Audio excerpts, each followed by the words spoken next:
Hi, I am Hi, I am John Michael C. Valencia, one of the coaching staff of Bukidnon National High School, Malaybalay City.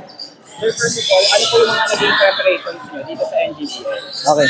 Preparation namin is training, tsaka mostly napakahirap kasi students at the same time training pa. And then most of our players are varsity sa paralan nila, tsaka yun, training lang talaga.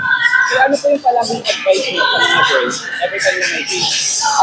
Ang advice ko lang palagi sa kanila is like magtiwala lang sa sarili nila, tsaka wag magduda sa skills nila kasi yung skills ay natutunan naman kasi.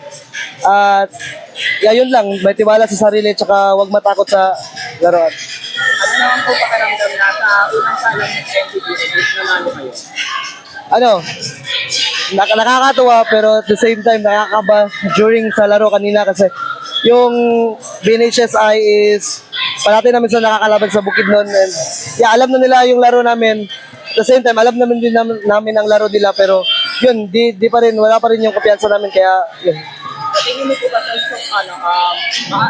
okay po ba yung suporta ng gobyerno sa mga atleta natin?